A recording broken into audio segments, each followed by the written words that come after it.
It's time for Daybreak Interactive on Trust TV. And yes, just a quick reminder that as usual, you can follow us on the go by catching up with our YouTube and Facebook live stream, and also keeping up with all of our social media handles where the conversations continue.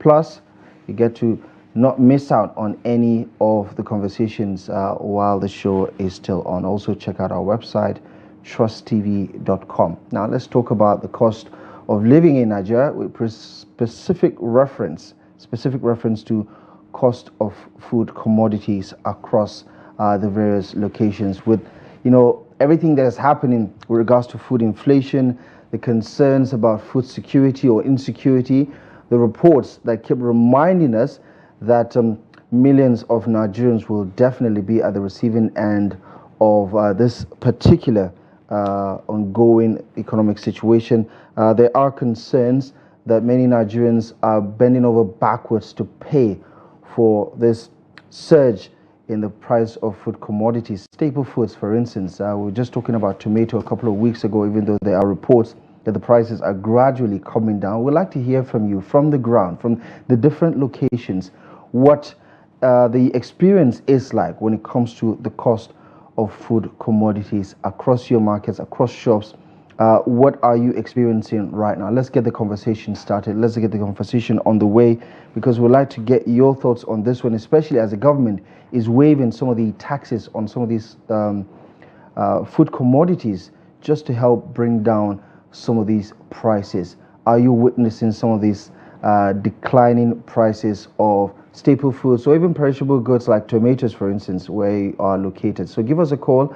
Let's have your say on this one. We'd love to hear your position on the cost of food in your area. This is a conversation that is that will stir a lot of emotions. So let us try to stay within the issues. We understand how things are very difficult. We're living with it. The last time I was doing a quick math with my wife, and I was beginning to complain about the cost of food, and she did some maths that really rattled me. I had to end the conversation abruptly. But I understand we have our first caller. Good morning, your name and where you're calling from. My name is Ibrahim Ocho, and I'm calling from Kebbi State. From Kebbi State, which is a hub for agriculture. It's good that we're starting with you. Good morning, Ibrahim. Can you kindly share your thoughts with us? Yeah, honestly, based on the topic under discussion, it's very alarming, and it is good to know that Nigerians are suffering, and the only solution to that is by the fact that the government has to come in with all kinds of reasoning to look into the situation, since they are the one in power and they are the one to control the overlapping cost of commodities. What I'm saying is that we knew that the cost of all of this started from the subsidy removal and from the dollar issue and that. So, and also closing down borders, restricting the marketers from importing things from outside inside the country, despite the fact that we knew that we have a lot of problems. So in as much as the government wants to eradicate this problem, the government has to cut down the issue of much expenses from their side. What I mean is that if you look at the luxury under the government alone is a worrisome. If you look at how they spend money based on their own needs, it's worrisome.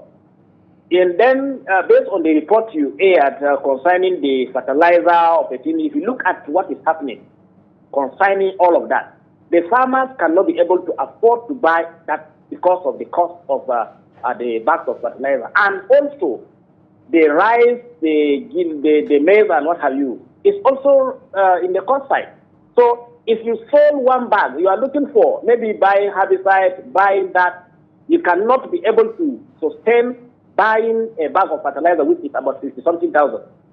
So to cut it short, the government needs to be fair with people.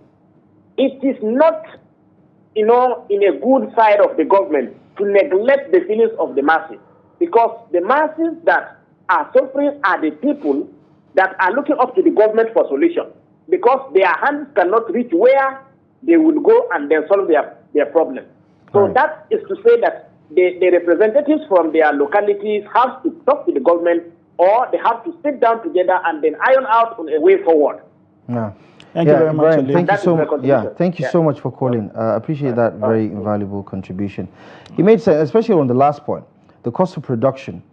He was talking about fuel subsidy, and the current situation right now that we're experiencing with the fuel scarcity or shortages is actually going to have, yeah, exactly. So people in the next couple of weeks, if this situation continues unabated, are going to have to pay more for their food items, because what if transportation cost goes up, the food that you're going to buy in the market is also going to go up.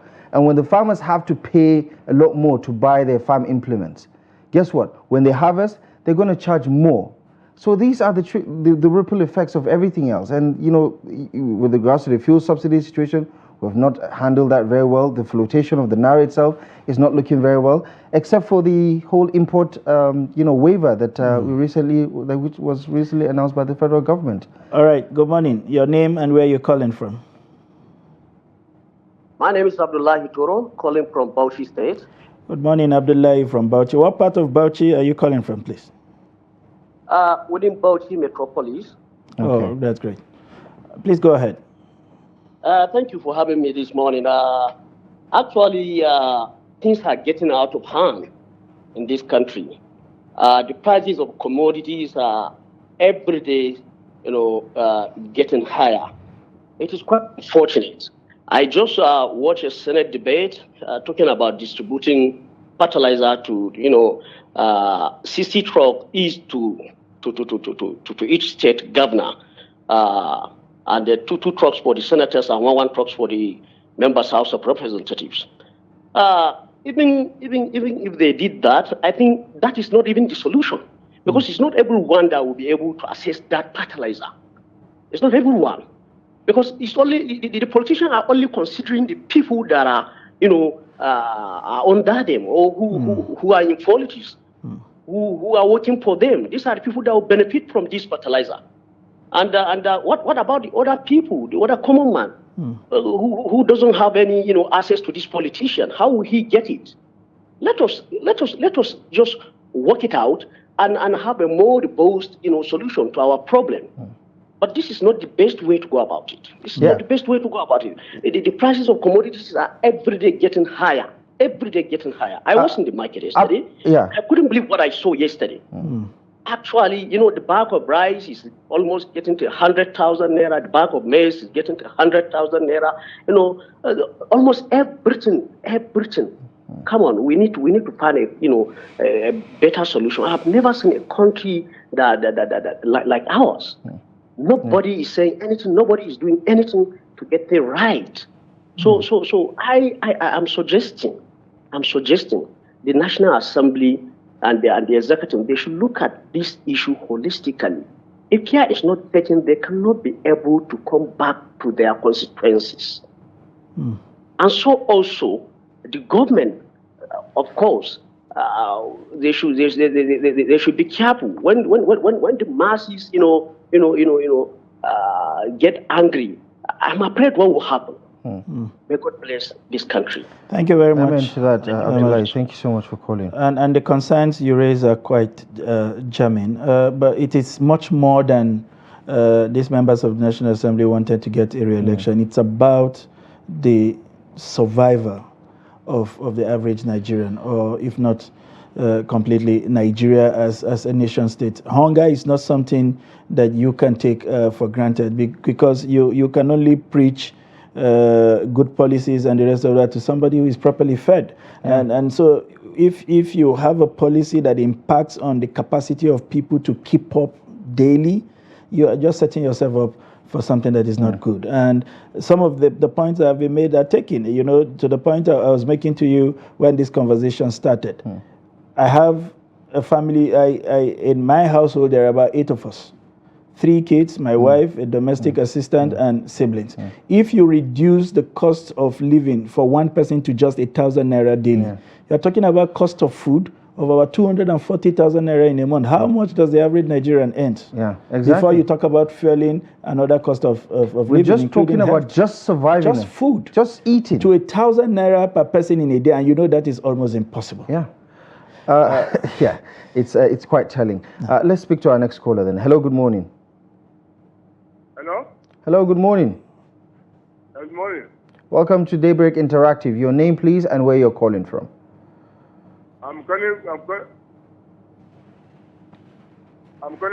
State. You're calling from Gombe State, but who is on the line? My name is Charles. Come again?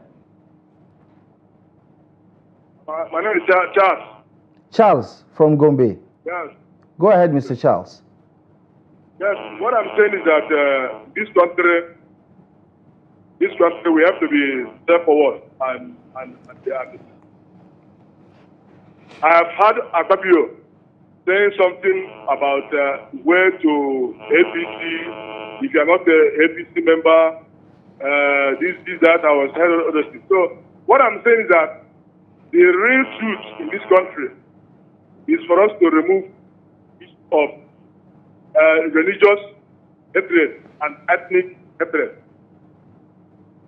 That is the appropriate thing that is killing us in this country.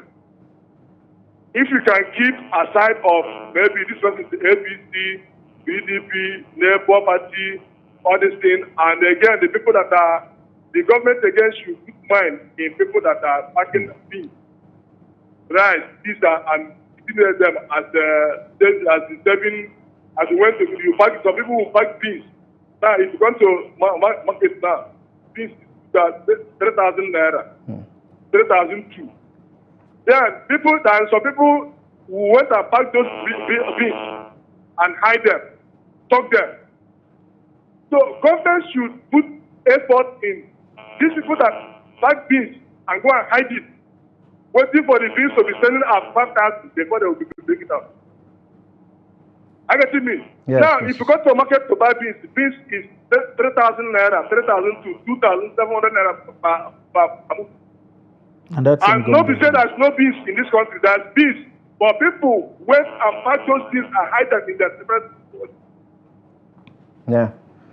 Yeah. There's beans everywhere in this country. But they went and hide them and hide those beans in their stores.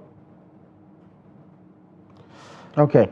Yeah, thank you so much, Mr. Charles. I understand your frustration, but we appreciate you for calling in and for sharing your thoughts with us this morning. And you know, I think just to pick up on his point, because three of our callers keep referencing the report from the Nigerian Senate, it's safe to say that people are well aware of the disconnect and the politicization of national issues.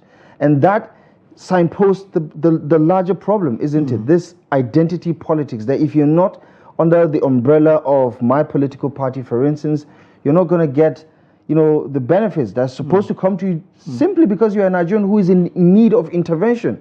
And that politicization is one of the reasons why we're unable to achieve this quote-unquote egalitarian society that we're trying to build, where equity and justice is, It's unfortunate why things, breaking down. But guess who benefits? The politician. Absolutely. All right, we take this next call. Good morning. Your name and where you're calling from?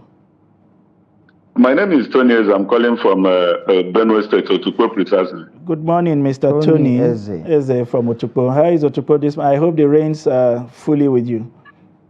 We are lacking rain. It's not falling on us, but our crops is receiving a little, but it's not falling as usual. Oh, okay. We hope things change in the coming days. Go ahead and make your point, please. Well, the experience we are experiencing in food prices, is not something that in this life we think that we experience it. Formerly, if you come down in Benue State, food is nothing for us in Benue State. Yeah. We don't lack food. But right now that I'm talking to you, there is some people that can hardly feed 2 times a day. If anybody tell me in Benue State that somebody will go to bed without eating, I will tell that person that is lying. Because there is abundant food in Benue. But right now we are lacking it. I hope government will come to our aid. Mr. Tony, let us get, maybe you help us understand what's happening in Benue. Is it because not enough foods were produced, or that the foods that were produced have been mopped away to other regions by people who could pay a little bit more? What exactly is the situation? The problem we are having in Benue is that, if you come to a state, not everybody is a farmer. That's right. And then the people that are farmer, that normally have abundance to give to us, people in other states are coming down to Benue to buy foods. And when somebody from Aba in Abia State somebody in Benue is pricing a basin of garri 10,000, somebody from Abia is pricing 20. Are you expecting that farmer will say for you that is pricing 10? That is the situation we find ourselves. If the people in Benue residing in Benue is pricing 20, somebody in Lagos is pricing 34. A basin of garri. So we have abundant water, but we are lacking water because the demand in the Benue is more than the quantity that the farmers have, and that is the problem. Yeah. I pray God will come to our aid. Amen. Thank you so much, Mr. Tony. As always, it's good to hear from you. Thank you so much for calling in. And do have a good day ahead. Do you know what the irony? Benue State, the motto is food basket of the nation. How do you explain that exactly? That the people that produce significant food products in great volume are unable to afford it. How do you explain that? I mean, that's really difficult. Yeah, it's a head scratcher for me. And to his point exactly, the price control mechanism that's supposed to be there is not there. And where is the government to protect, this sort of mop up of food commodities from local markets? The privatization of those silos, it's now beginning evident. to prove Yeah, exactly. All right, we have this next call from London. Good morning. Your name, and let us know who is talking to us this morning. Hello, good morning. Because we send money home regularly. And when they told us that the money is finished, it was surprising. Hello. Watching TV, hello, can you hear me? Mr. Ade, good morning. Please come again. Good morning. Good morning. Go ahead. Okay, what I'm saying is that I prefer it more in diaspora, what is happening in Nigeria, because we send money home regularly. Right. And when you send money home, and they said the money is finished quickly. So, but watching Trust TV and others, I realized that these are very expensive. Not only in Nigeria, everywhere, but Nigeria own is peculiar. Because people inflate prices anyhow. You understand? But my point is this. I said it last time. Our House of Representatives and Senate, they should organize food bank in their local food bank so that they will give people in their local food. That's what they want. Let the House of Rep buy food, garri, rice, yam, everything you think of food. Share it to people in your local or sell it very cheap to them that they can afford. Food bank, we have food bank here in England, but our food bank here is free. But in Nigeria, if they want to sell, they can sell, but let them make it accessible to people. Because the people that are lacking, want an African man eat, the problem will solve halfway. So, but when without food, an hungry man is an angry man. So that's my encouragement, that's my advice to them. Let them have food bank. Everything don't depend on the president. The local people and the governors, let them organize this thing. Because I remember when Jimmy Cliff sang Suffering in the Land in 1970, 54 years ago. We are still having suffering in the land now again. So when is suffering going to end? So my advice is that let them wake up, all our reps, the governor, to do something for the locals. That's my advice. God bless Nigeria. God bless you. Ade. Thank you so much for calling in, and do have a lovely day. But also, just to piggyback off of what Ade is talking about, right? The food banks. You need a huge storage of food commodities that you can rely on because the sustainability part of it has to be answered first, isn't it? Yeah. Well, one of the positions from the Senate plenary was former Senate President Ahmed, who was saying the silos are empty. If the silos are empty, according to him, where are we going to get the food to supply for the food bank? But that's the problem, you know. And what is the percentage of these silos that are within government control anyway? So you can't order food out of the silos. Exactly, you still have to buy them. The middlemen will bring them out when they feel comfortable. Good morning. Your name and where you're calling from? My name is Yakubu Musa, calling you from Jos. Good morning, Yakubu from Jos. That's another important farming belt in Nigeria. How is Jos this morning? No, all is well in Jos. Thank you very much. Let's hear your thoughts. Thank you, sir. I just want to contribute and give advice too. Go ahead.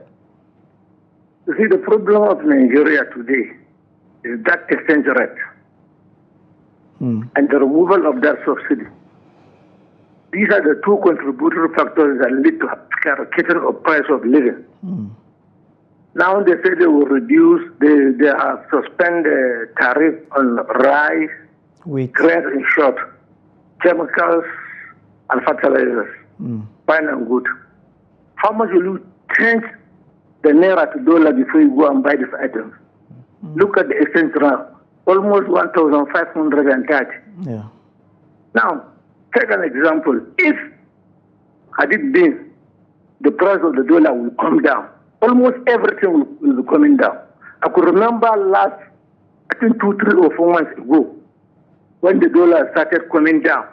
If you will go to the open market, you see things have started coming down. Now, when the dollar is shooting again, it's back to the normal price now.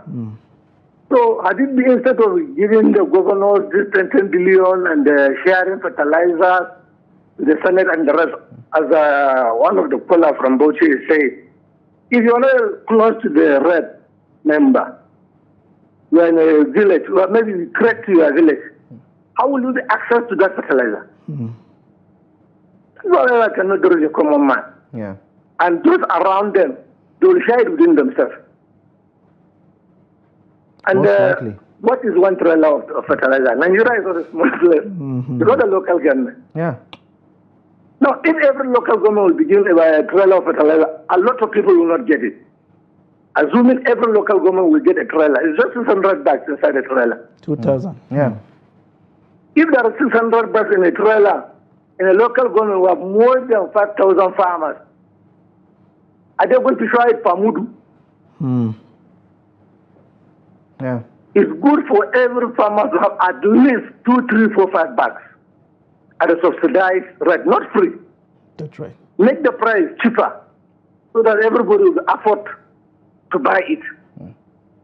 But in a situation whereby that dollar is still, the price of dollar is skyrocketing, now that the border is open to bring all these grains, the fact is that the exchange rate, you change the naira to dollar, you go and buy it, you transport it. Look at the logistics today.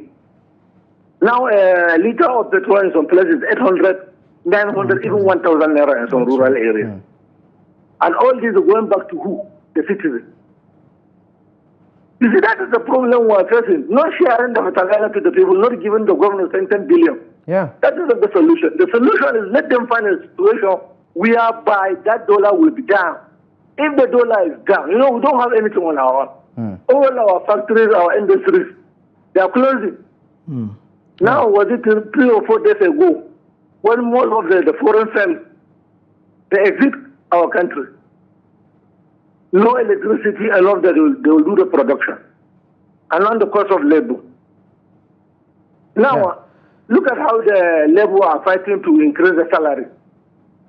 I have one of you saying that I have a family of 8.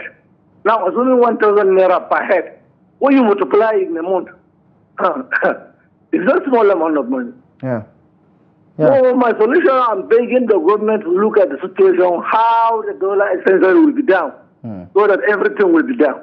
Yeah. Mr. Yakubu, thank you so much. Thank you so much for that. Thank you very much. Thank you. Articulate thought of yours. Really hit the nail on the head there on so many fronts. And you get a sense that we're dealing with a multi-dimensional problem. However, the approach, the solution is one-dimensional. Absolutely. And you can't solve it this way. Basically, because what he's saying is we're taking 2 steps forward and then 5 steps backward. Because if you factor in all the variables, right, whatever it is that the government thinks is doing to ameliorate the pains, it's not going to work. Because the pushback from the economy itself is going to be twice harder. And then people will be worse off than where they were before the interventions came. Good morning. Your name and where you're calling from? Hello. Good morning. Hello. Good morning. Good morning. Welcome to the program. Your name and where you're calling from? My name is Shetima Yakudima, calling from Maiduguri. Shetima, good morning. How is Maiduguri this morning? Alhamdulillah, even now it is raining in Maiduguri. Oh, that's which good. is what we that's want. good. Fantastic. Go ahead, please. Yeah. So you see, honestly, cost of food price in Nigeria, what we can say, we just only submit our hardship to God. It is only God that will intervene, because government doesn't concern about what is happening to a common man. You see, it's unfortunate, even now in Maiduguri, to get a tomato is very difficult, because we have no tomato in the market. And you see, it is unfortunate to say bag of rice is almost 90,000 naira now. So how can you expect a common man to survive? Not even food price. Even your own bread now is expensive in Nigeria, because if you fall sick, your pocket will cry. So this government, honestly, we have never expected that they will treat us this way. Honestly speaking, they are encouraging farmers to go to the farm, and bandits are stopping them, and no any action that is taken. So in reality, you can see what happened in Katsina, where bandits warned the farmers not to go to the farm. And when farmers resisted and went to the farm, over 50 people have been killed. And there is no any action just from government. And the bandits wait for 2 days for another farmers to come to check what is happening with their farm, and they make another second killing. You can just imagine. It's contradicting issue from the government. They encourage citizens to go to the farm, and there is no security. So this cost of food price, if care is not taken, will be rising, because we will enter the situation whereby we will go out of food, shortage of food. And once if we recorded that problem, you see, the thing will be very difficult for a common man. Yeah. We are fear to go a situation whereby it's hardly for you to see the food, even if you have money to buy. Yeah. Shetima, as always, thank you so much for simplifying the conversation, and we appreciate you for joining the conversation for a country that is heading towards being the third largest country in about a couple of decades from now. We seem not to be preparing for what lies ahead, because the current situation already signposts an even larger problem with food insecurity and hundreds of millions of mouths to feed, and seemingly no answer in sight. If you expand this conversation of yours, then it's also time that we have that conversation around population that we have been running away from. It's a must-have. And more importantly, as some persons have also argued, we can deploy this youthful population in a productive manner. Yeah. Someone once said to me that, the same farmers that we relied on 20 years ago, 30 years ago, 40 years ago to produce food for the nation are still the same people that we're relying on today to produce for 200 million plus people. With tired farmlands, and it doesn't make any sense. They have not been rejuvenated and all of that. I mean, your conversations have really highlighted a number of things. Exchange rates. It is talked about exchange rate. It is talked about the place of energy, cost of transport, and all of it. It talked about the border closure. It has talked about very significantly the issue of insecurity as hindering even the limited workforce that we have from being deployed in the farmlands. The issues are myriad, as Abdullahi has highlighted, but it appears the solutions are narrow. And it is time we begin to broaden our solutions, to catch up, with the issues.